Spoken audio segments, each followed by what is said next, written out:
It's game day for the Jaguars fans in 2022. We'll talk about tonight's game and what it means in the grand scheme of things here on Locked On Jaguars. You are Locked On Jags, your daily Jacksonville Jaguars podcast. Part of the Locked On Podcast Network, your team every day.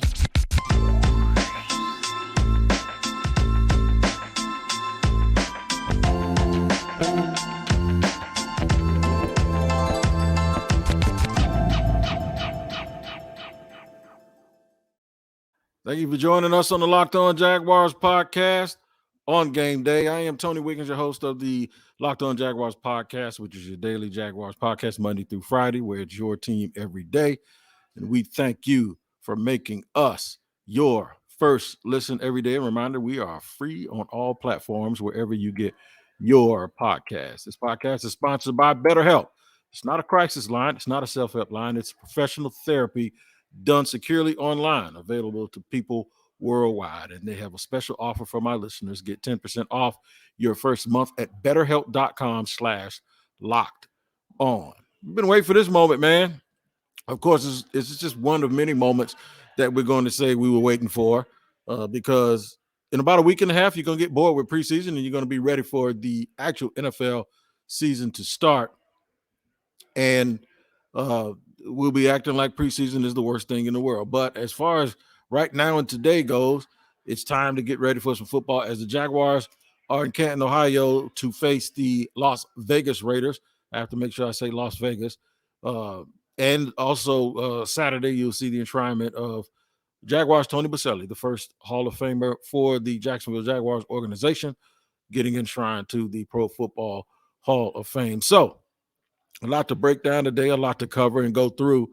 One of the things that we're going to go through is the fact that generally you don't see much in the preseason, and particularly you don't see much in the Hall of Fame game. But I have a little different spin on it and why I think you will see some things that are important developments for the Jaguars and some things you might have to really, really pay attention to in terms of the optics and the workflow of the coaching staff. Like you might not see it, but they're actually really, really practicing on how to get these guys to transition from practice to the travel to how they prepare on game day. All of that stuff is really, really, really, really important. And it's a dress rehearsal. There's some guys that, quite frankly, can make a lot of moves for themselves or either solidify a spot on this team. We'll talk about them. But first and foremost, I want to send a message to Urban Meyer. This is how you get it done. This is how you do it. Because if you guys remember last year at this time, and I know this ain't Urban headache, this ain't all of that, but what it is the fan base in Jacksonville went through so much because of that nitwit. And I'm telling you, that's what I'm calling him. When they came out and played the first preseason game last year, he was baffled. And there was 50,000 people minimum in that stadium to want to see what this new thing, this big, bold thing was all about, right? And in the first quarter, his face showed you everything. He was baffled and did not know. And so he was going in at halftime, and he says, this is not what we want to look like. This is not who we want to be. We're slow. And at that point, I kind of looked at my wife and I said, doesn't he know what he's supposed to look like when he comes onto the field? And doesn't he have any kind of responsibility, or doesn't he have any sort of feeling of, well, whatever we're going to look like, that's who we are because of that, what I've done in training camp and preseason. That was my first bat signal that the dude had no clue. So we're going to teach you how to Dougie tonight. We're going to show you, and it doesn't mean that the Jaguars have arrived. It doesn't mean that their record is going to be all of that great. It doesn't mean any of that. But what it does is you're going to see a team that knows how to transition from practice to a game. You're going to see a team that knows what they should be working on in the preseason and not having quarterback competitions with a journeyman and the guy who actually was a generational talent. You're just going to see a team that was prepared, because if you don't think sometimes preseason games can be a microcosm for what happens in the regular season, look no further than last year being baffled in the first game, in the first preseason game, and actually not having a clue or knowing exactly what this team was supposed to look like. Now, go 4 weeks later when they walk into Reliance Stadium in Houston and look the exact same damn way that they looked in the preseason. Go check out the fact that they led a team with a brand new staff. By the way, a coach who's also been fired after one season. with a brand new staff, with a rookie quarterback, and with a bunch of guys you did not know because Nick Casario had just taken over the Houston Texans, and you saw an absolute hot mess of a football team, a team that looked like they wasted training camp, a team like they didn't understand the transition from the preseason to the regular season. They didn't understand how to transition from practice to games. And all everybody wanted to do was blame the players because at that point, Urban Meyer was still in everyone's mind, this great coach, this Urban Meyer. So step aside and watch how the experts do it. Watch how a real NFL coach has his team ready to play, transitions out into the preseason and from practice to games. Special teams is going to be ready to go. I bet you won't see a guy running out on the field trying to put his helmet on punt coverage or on the punt team. Last year, they had 10 guys on the field on a punt. And then the dude ran on the field, putting his helmet on, they had to call a timeout. That kind of stuff won't happen because they are real organized. They have leadership in Doug Pederson, and he gets it done. Another thing I want you guys to remember, or us to remember, is this. Doug Pederson won the Super Bowl with a backup quarterback. So don't think the fact that Trevor Lawrence is not playing tonight means that C.J. Beathard or Jake Luton, that what they do is not important. It's important because if they have to play some games or to finish a game with one of them, you want to make sure that guy has the confidence of his team the way the backup quarterback in Philly did that year when they won the game. It's so important to remember it wasn't just about Pederson and Foles. It was about the belief system that those players had in the quarterback and in the coach to go out and think that they could absolutely win a game. Most of the time, you hear stories of if your quarterback goes, you're done anyway.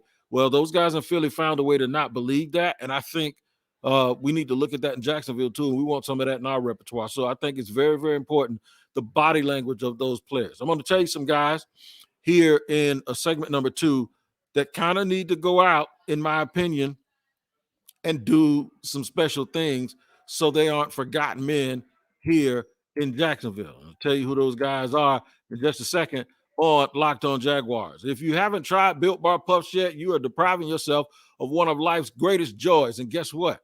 There's a new flavor. You ready for it? Delicious, indulgent cookie dough. Man, who doesn't love cookie dough? Covered in chocolate. That's right. Built has done it again. Let me introduce you to your new favorite, cookie dough chunk puffs.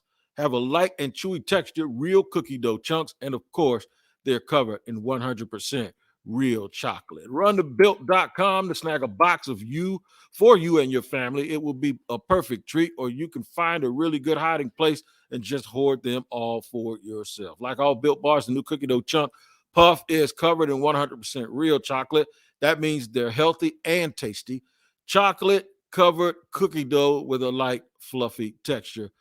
It is so good. So go to built.com, use the promo code LOCKED15 and get 15% off your order. Once again, it is LOCKED15 for 15% off your order at built.com. Check them out on Twitter too at @bar_built for all the latest and greatest information from Built Bar.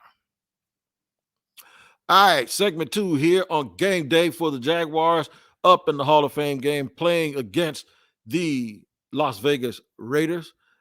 I don't know if they have a little bit of an agreement. Maybe they won't blitz. Maybe they won't do certain things, but I probably would come up with something so everyone kind of comes out of this game clean, and maybe they can, him and Josh McDaniels, Doug Pederson, Josh McDaniels can work something out. There ain't nothing crazy going on or no exotic stuff going on, so that make sure everyone kind of gets out healthy.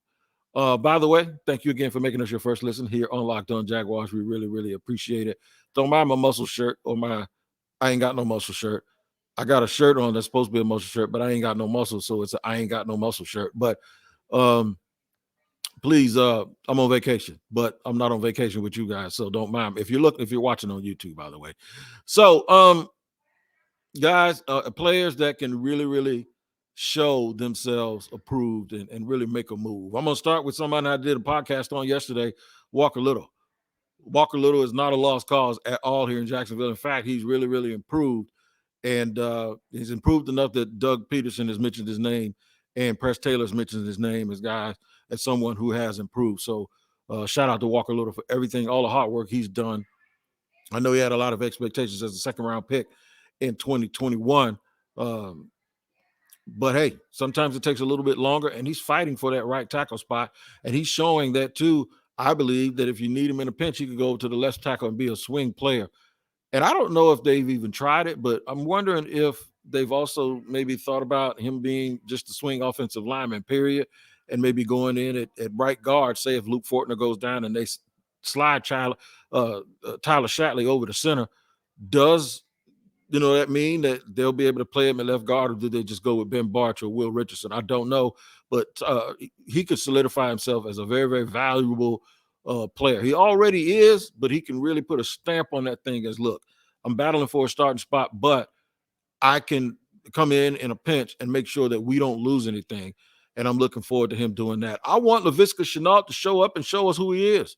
Is he the guy who had a lot of gains of more than 15 yards as a rookie, who everyone thought was a future star? Or is he the guy who kind of suffered with some drops last year, didn't really look like he was pulling away and have breakaway speed? What is he? Is he something in between, or can he just have some sort of new rebirth and identity as a wide receiver / weapon for this team? If you've ever seen him in person, he's a big, impressive looking specimen. But in football, none of that stuff really matters, man, if you don't really put it together and don't have the confidence of the coaching staff to go out and get it done. So I'm interested to see if Laviska Shenault can really separate himself from some of those guys that are chomping at his ankles and cement himself as a big-time member of this team moving forward. Or is he going to be a guy that, because of his name value, because he has put up some numbers in the preseason, is he one of those guys that wide receiver star teams like Dallas can reach out and give a phone call and say, hey, we might need a little bit of help? The Bears that might need a guy who they believe is a solid number 3.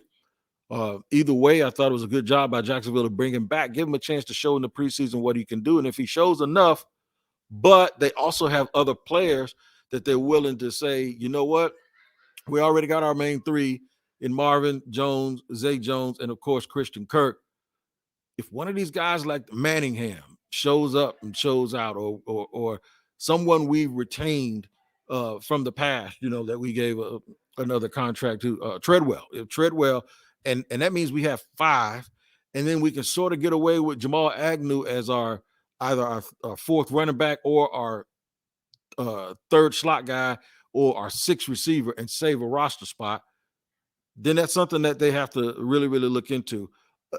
It doesn't really matter if it matters for him if he plays well, but for us, we want him to play well regardless if it means they're going to keep him or they're going to use him as a little bit of a poker chip for some desperate teams and go out and try to get a future asset. So I'm looking forward to those guys. I want to see Trey Herndon, because they have some young kids, man. They got 2 kids that Monteric Brown, and they got another kid that they drafted in the draft this year. They both look good at certain points. Remember, the first 3 are settled. It's Darius Williams, it's Shaq Griffin, and of course Tyson Campbell.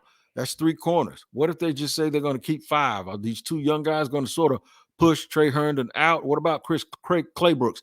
That's someone else that you have to say, okay, are you going to solidify yourself and make yourself valuable enough that they can't move you?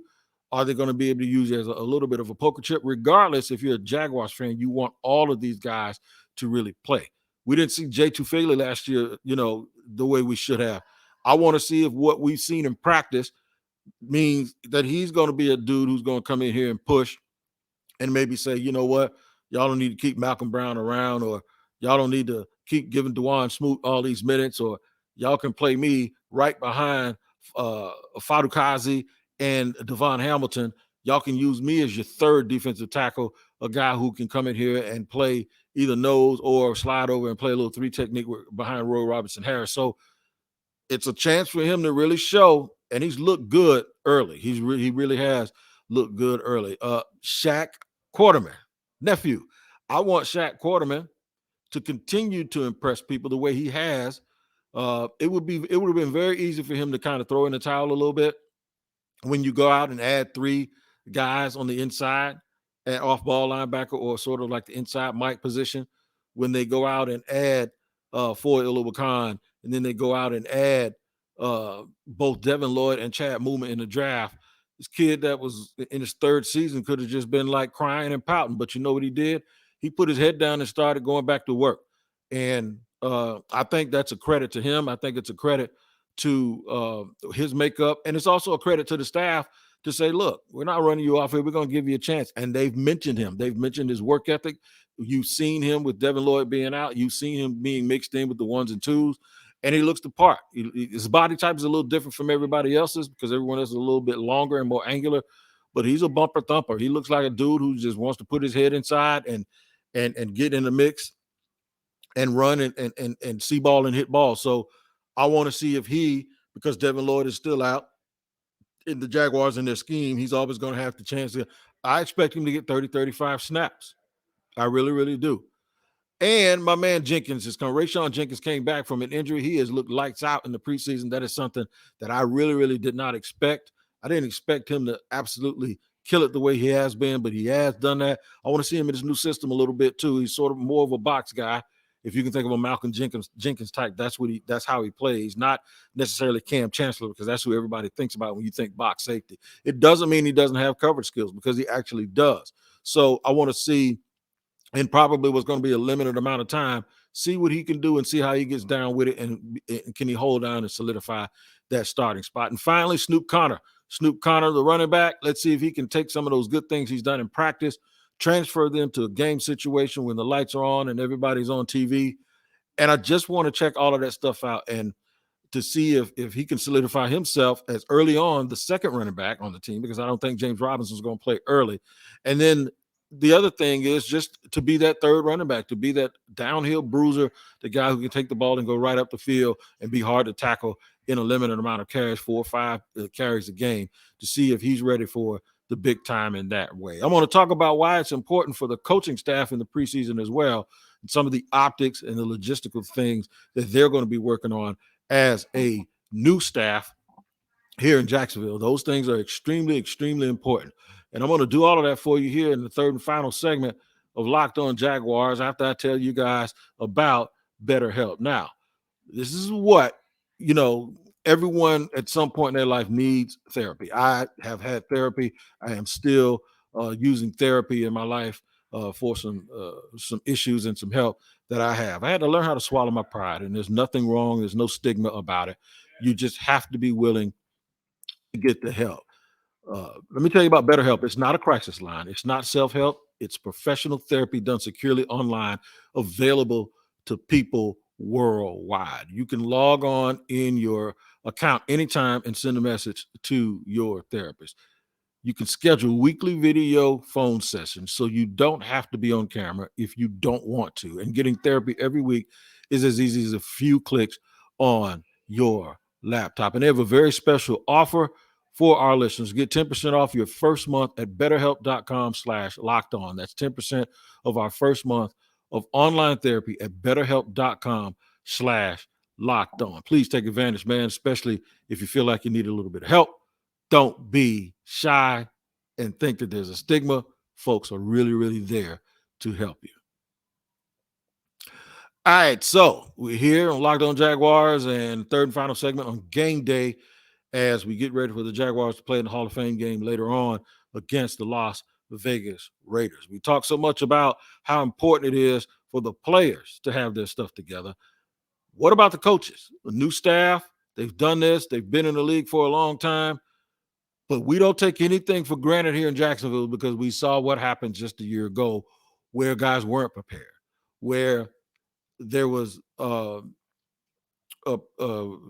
delay of game penalty coming off of a change of possession, and the very next play, they had to call a timeout because they were about to get another penalty. We heard all of the things about coaches saying they told the guy to go in, and the other guy says, nope, it wasn't me, and who told him to come out, and all of the lying, and I'm frying Urban Meyer again because he deserves it. But what it does is it puts something in your mind as a fan and as someone who observes this, that sometimes we take little things like that for granted. Sometimes we don't understand the importance of being able to properly communicate, especially on game day when time is of the essence. You don't have a whole bunch of time to do a bunch of thinking. You have to do a bunch of things that are reactionary. You have to do a bunch of things that should come second nature. How do they become second nature? They become second nature because of practice. And that's what I'm talking about right now. I'm not Allen Iverson, but I am telling you, you have to practice. You have to be prepared. You have to get these kinks out in the preseason. It's called a workflow. You want to understand how you move. That's just the easiest way I can put it. How do you move as a staff? What do you do in certain situations? How do certain things in certain situations, like who's supposed to be in the game, situational football? What is all of this going on? All of this, you have to know who you are. It's a basic identity thing that coaches have and teams have. They understand everything, and having that understanding really increases the amount of discipline and it increases the amount of detail orientation that your team has. And it's a very, very important characteristic of a good football team, where they always know where they're supposed to be. They always know who's supposed to be where, what they're supposed to be doing. And now this new staff has a chance to get this going and put it on full display. Put it on full display. Hopefully you won't necessarily see a lot of mistakes, but you will see a lot of different communication, guys getting their groups together, discussing the next play, little things like this. Your defense comes off the field, right? They're getting over there, sitting and getting instruction. Somebody fumbles the kickoff. They got to turn around and run back out there.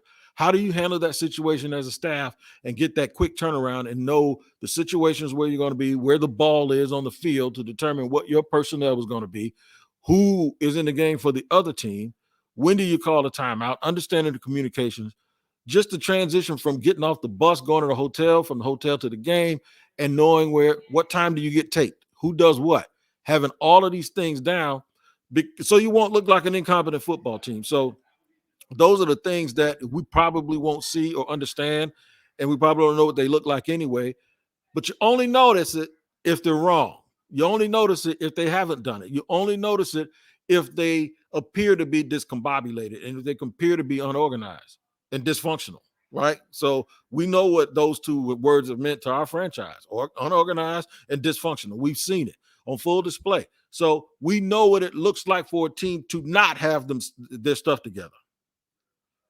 Hopefully tonight what we'll see is a team that has their stuff together, and none of those things will rear themselves and pop up on you, kind of like when you got roaches, but you try to clean up and then one of them walks from behind the TV when you got guests in the house. That kind of stuff. It never happened to me, but I'm just saying I've been over a friend's house or two that I kind of knew there was something going on in there, and then those little things came right. They confirmed, yeah, it's nasty in here, dude. They fooled you. They just made everything look good. So we want to make sure that on national TV, this thing looks functional, and all of that is because it starts to help us get rid of some of those little memories and hangovers that we have.